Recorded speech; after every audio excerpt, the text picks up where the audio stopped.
ஓம் ஷேமலாய் வித்மகே கலகஸ்தாய் திமிகே தன்னோ வாராகி பிரசோதியாத். இன்றைய பதிவில் கன்னி ராசியில் பிறந்த நண்பர்களே, வாழ்க்கையில நமக்கு ஒரு கஷ்டம் வரும்போது, ரொம்ப ரொம்ப ஒரு கடன் இருக்கும்போது, யாராவது கை கொடுத்து காப்பாத்திட மாட்டாங்களா, யாராவது நமக்கு உதவி பண்ணிட மாட்டாங்களா அப்படின்னு எதிர்பார்ப்போம். அப்படிப்பட்ட யாராவது அந்த ஒரு நபரை கடவுள் தான் நமக்கு அனுப்புது. அப்படி உங்களுடைய வாழ்க்கையில இந்த 2026 இருக்கக்கூடிய கடன் முதல் கண்டம் வரை இருக்கக்கூடிய பிரச்சனைகள் வந்து காப்பாற்றக்கூடிய ஒரு தெய்வம். அந்த தெய்வத்தை எப்படி வழிபாடு பண்ணணும், மேலும் உங்களுடைய வாழ்க்கையில உங்களுக்கு வருமானத்தையும் வாழ்க்கையும் திருப்பி கொடுக்கக்கூடிய ஒரு தெய்வம். கடவுள் எல்லாருமே கடவுள் என்றாலும் படிப்புக்கு சரஸ்வதி, பணத்திற்கு லட்சுமி தேவி அப்படின்னு ஒவ்வொரு விஷயத்திற்கும் ஒவ்வொரு தெய்வத்தை நிர்வகிச்சிருக்கிறாங்க. அப்படித்தான் ஒவ்வொரு ராசினருக்கும் ஒவ்வொரு வருஷமும் சில தெய்வங்கள் கேட்ட உடனே வரத்தை கொடுக்கும், அவங்கள காப்பாற்றும். அப்படிப்பட்ட தெய்வம் எந்த தெய்வம் உங்களுக்கு இந்த வருடத்துல, அதை பத்தி தான் பார்க்க போறோம். பதிவு ஃபுல்லா பாருங்க நம்ம சேனல்ல. ஏற்கனவே 2026 வருடத்தினுடைய முழுமையான புத்தாண்டு பலன் பதிவிட்டாச்சு. பார்க்கலைன்னா சேனல்ல போய் பாருங்க. மேலும் டிஸ்கிரிப்ஷன் லிங்க் இருக்கு, பிரஸ் பண்ணி பார்த்து பயனடைஞ்சுங்க. மறக்காம நம்ம சேனலை சப்ஸ்கிரைப் பண்ணிட்டு குறைத்தர பெல்லைக்கான பிரஸ் பண்ணிட்டு பக்கத்துல ஒரு ஆளுன்ற சொல்லி தவறாம சொல்லி வச்சுங்க. அவரது நாங்கள் பதிவிடக்கூடிய அடுத்தடுத்த பதிவுகள் உங்களுக்கு உடனுக்குடன் நோட்டிபிகேஷனாக வந்து சேரும். நல்லதே நடக்கும். ஓம் நம சிவாயும். எல்லாம் இல்லை ஸ்ரீ பாராகிமன் திருடி சரணம். உலக தமிழ் நெஞ்சங்கள் அனைவருக்கும் உங்கள் சுசரி ராஜ கணபதியின் அன்பான வணக்கங்கள். இன்றைய கன்னி ராசியில் பிறந்த நண்பர்களே, கடன். ஆமாங்க, இந்த 2026 வருடத்துல கன்னி ராசிக்காரங்களுக்கு கடன் பிரச்சனை தான் தலையாய பிரச்சனையாக இருக்கும். கேட்ட இடத்துல கேட்டதை விட அதிகமாகவே கடன் கிடைச்சிரும். ஆனா அந்த கடன்ல மிகப்பெரிய அளவு மாட்டி தவிப்பீங்க. தேவையில்லாத எதிரிகள் பிரச்சனை, எதிரிகள் வளர்ந்துகிட்டு இருப்பாங்க. அதே போலதான் நோய் பிரச்சனை எதுக்கு எடுத்தாலும் பிரம்மாண்டமா வந்து சேரும். ஒரு நோயா இருக்கட்டும், ஒரு எதிரியா இருக்கட்டும், ஒரு கடனா இருக்கட்டும், சிறுசா வராது, பெருசாவே வரும். அப்படின்ற ஒரு அச்சம், ஒரு பயம் உங்களுக்குள்ளேயும் இருக்கும். ஏன்னா இந்த 2026 காரணம் 6ல் இருக்கக்கூடிய ராகு பகவான் பிரம்மாண்டத்தை பெரிதாக 1-2 மாற்றக்கூடிய அமைப்பு இருக்குது. அதுவும் எதிரி கடன் நோய் ஸ்தானத்தில் இருக்கிறதுனால அந்த கடனாகட்டும், நோயாகட்டும், எதிரியாகட்டும் அதை வளர்த்து விடக்கூடிய கிரகமாக இந்த ராகுன 6ல் இருக்கிறார். இந்த ஒரு நேரத்துல விரயஸ்தானம் சொல்லக்கூடிய 12ஆம் வீட்டுல, அதாவது சிம்ம ராசியில கேதுவன் அமர்ந்திருக்கிறது ஓரளவுக்கு விரைய செலவுகளை கொஞ்சம் கட்டுப்படுத்தும், செலவுகளை கொஞ்சம் குறைக்கும். ஸோ முடிந்த அளவு சிக்கனமா இறுக்கி பிடிப்பீங்க. ஆனா வேறு வழி இல்லாமல் உங்களுக்கு அதிரடியான செலவுகள், எதிர்பார்க்காத செலவுகள் வந்துகிட்டு தான் இருக்கும். அப்போ இந்த கடன், நோய், எதிரி பிரச்சனையிலிருந்து உங்களை காப்பாற்றணும், நீங்க சேஃபா இருக்கணும் அப்படின்னா கண்டிப்பா தெய்வம் தான் உங்களுக்கு துணை இருக்கணும். மேலும் மிக முக்கியமா 7ஆம் வீடான மீன ராசியில சனிவன் அமர்ந்திருந்து உங்களை பார்த்துக்கிட்டு இருக்காரு. கண்டக சனி தொடர்ந்துகிட்டு இருக்கு. மற்றவங்களுக்காக வாழ்றது, மற்றவங்களுக்காக விட்டு கொடுக்கறது, ஸோ மற்றவங்களுடைய வேலைகளை நீங்க இழுத்து போட்டு செய்யறது, மற்றவங்களுடைய குடும்ப பிரச்சனை நீங்க தலையிட்டு அந்த பிரச்சனையை சரி பண்றது, இப்படின்னு மற்றவங்களுக்காக வாழ வேண்டிய, மற்றவங்களுடைய வேலைகளை செய்ய வேண்டிய ஒரு சூழ்நிலை உங்களுக்கு உருவாகிக்கிட்டு தாங்க இருக்கும். ஆனா குருபவன் உங்களுக்கு சாதகமா இருக்கிறாரு. குருவான் மிதுன ராசியில் இருக்கக்கூடியவர் ஜூன் மாதம் பயிற்சி அடைஞ்சு 11ஆம் இடம் கடகராசிக்கு போறாரு. ஜூன் மாதத்திற்கு பிறகு கன்னி ராசிக்காரங்களுக்கு பெரிய அளவு ஒரு நன்மை இருக்குதுங்க கண்டிப்பான முறையில. ஸோ யாருக்கெல்லாம் நீங்க உதவி பண்ணீங்களோ, யாருக்கெல்லாம் நீங்க ஹெல்ப் பண்ணீங்களோ அவங்க மூலமாவே உங்களுக்கு ஒரு நல்லது நடக்க போகுதுங்க.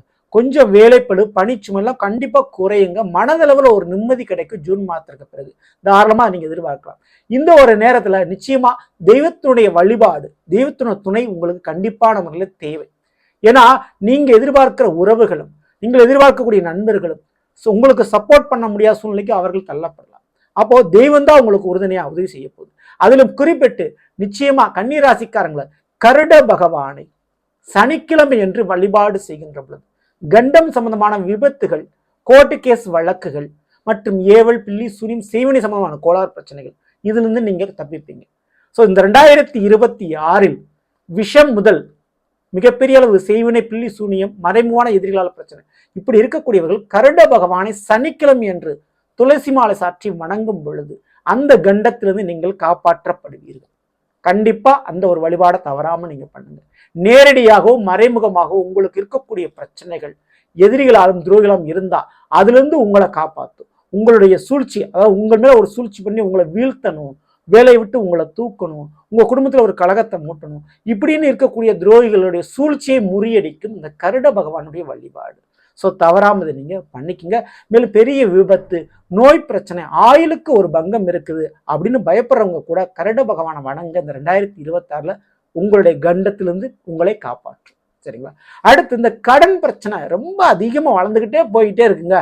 அப்படின்னு சொல்லக்கூடியவங்க, நோய் பிரச்சனை அதிகமாக வளர்ந்து போய்கிட்டே இருக்கு அப்படின்னு சொல்லக்கூடியவங்க, ஆதிசேஷன் மேல் படுத்த படுக்கையாக இருக்கக்கூடிய சயன கோலத்தில் இருக்கக்கூடிய ஸ்ரீ ரங்கநாத பெருமாளை தரிசனம் செய்யுங்கள். ஸ்ரீரங்கம் சென்று ரங்கநாத தரிசனம் பண்றது அல்லது உங்க பக்கத்துல எந்த ஒரு ஆலயம், பெருமாளுடைய ஆலயங்கள் இருந்தாலும் சரி, சயன கோலத்தில் சர்பத்தின் மீது ஆதிசேஷன் மீது படுத்திருக்கக்கூடிய அந்த பெருமாளுடைய ரங்கநாதருடைய வழிபாடுகளை தவறாம நீங்க பண்ணும்போது, அவரை தரிசிக்கும் போது, புதன்கிழமை என்று சனிக்கிழமை என்று தரிசனம் செய்கின்ற பொழுது பெரிதளவாக வளரக்கூடிய கடன் பிரச்சனை கண்டிப்பா குறையும் மறையும்.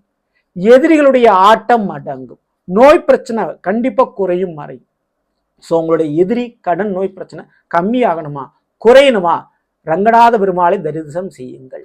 கண்டிப்பா அந்த ரங்கநாத பெருமாளுக்கு ஏலக்காய் மாலை, கண்டிப்பா அந்த ஏலக்காயால செய்யப்பட்ட மாலையை மணியா கொடுத்து மாலை கொடுத்து ஒரு 54 ஒரு 27 கொடுத்து நீங்கள் அந்த ரங்கநாத பெருமாளுக்கு சாட்சி வணங்குகின்ற பொழுது பெரிதளவு கடன் பிரச்சனை படிப்படியாக உங்களுக்கு குறையும். நோய் பிரச்சனைக்கு உண்டான தீர்வுகள் கிடைக்கும். எதிரிகளுடைய ஆட்டம் அடங்கும். ஓகேங்களா? ஸோ அதன் மூலமா பெரிதளவு ஒரு நன்மை, ஒரு ரிலீஃப் உங்களுக்கு கிடைக்கும். ஸோ குறிப்பிட்டு இந்த 2 தெய்வங்களையும் நீங்க நாட்கள் சனிக்கிழமை புதன்கிழமை சொல்லிட்டேன். திதின்னு எடுத்துக்கிட்டா தேய்பிரை அஷ்டமி திதி, கருட பகவான், ரங்கநாத பெருமாள் அல்லது கால பைரவர், இந்த தெய்வங்களை தேய்பிரை அஷ்டமி திதி என்று 8 மிளகு ஒரு கருப்பு துணியில் திரியாக திரித்து அதை தீபமாக போற்றும் பொழுது மிகப்பெரிய அளவு கண்ட பிரச்சனையும் நீங்க தப்பிப்பீங்க. இது கால பைரவருக்கு. அப்படி செய்யும்போது ஜாதகத்தில் இருக்கக்கூடிய சர்வதோஷம், பித்திரு தோஷம், முன்னோர்கள் தோஷங்கள் நிவர்த்தி அடைஞ்சு உங்களுக்கு நடக்க வேண்டிய திருமண காரியங்கள், கிடைக்க வேண்டிய குழந்தை பாக்கியங்கள், கிடைக்க வேண்டிய வேலை வாய்ப்புகள், இருக்கக்கூடிய தடைகள் விலகி அது தடையின்றி கிடைக்கும், நடக்கும் இந்த 2026. ஸோ இந்த 2026 கன்னிராசிக்காரங்களுக்கு கேட்ட உடனே வரத்தை கொடுக்கக்கூடிய, உங்களை கடனிலிருந்து கண்ட வரை காப்பாற்றக்கூடிய, உங்களுக்கு வருமானத்தை வாழ்க்கையின் திருப்பி கொடுக்கக்கூடிய தெய்வங்கள் இந்த கருட பகவான், ரங்கநாத பெருமாள் மற்றும் கால பைரவர். ஸோ இந்த தெய்வங்களை தேய்பிரை அஷ்டமி திதி என்றோ சனிக்கிழமை அல்லது புதன்கிழமை என்றோ வழிபாடு செய்கின்ற பொழுது கன்னிராசிக்காரங்களுக்கு நிச்சயம் பல நன்மைகள் நடக்கும். மிக முக்கியமா ஆபத்திலிருந்து காப்பாற்றப்படுவீர்கள். அதுல எந்த விதமான மாற்று கருத்தும் இல்லை. ஸோ இப்படிப்பட்ட தெய்வத்தை வணங்கும் போது இன்னொரு விஷயத்தையும் நீங்க கவனத்தில் கொள்ளணும். உங்களுடைய கன்னிராசிக்கு 11ஆம் இட கடகத்தில் ஜூன் மாதத்திற்கு பிறகு குருவான் பேச்சு அடைகிறார். ஸோ ஜூன் மாதத்திற்கு பிறகு இந்த 2026 நிச்சயமா கன்னிராசிக்காரர்களுடைய வாழ்க்கையில மென்மேலும் நல்லதுகள் நடக்கும்.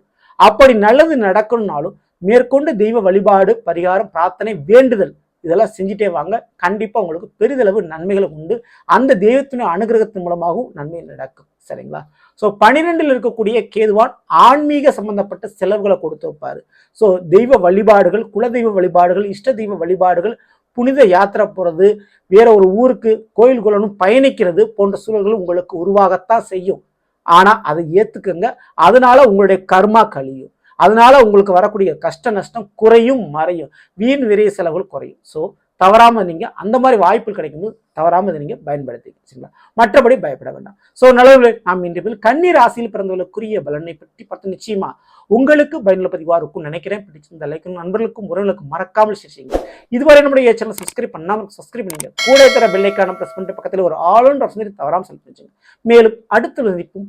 நன்றி, வணக்கம். நல்லதே நடக்கும். ஓம் நம சிவாயும். எல்லாம் வல்ல ஸ்ரீ பாரகியம்மன் திருவடி சரணம்.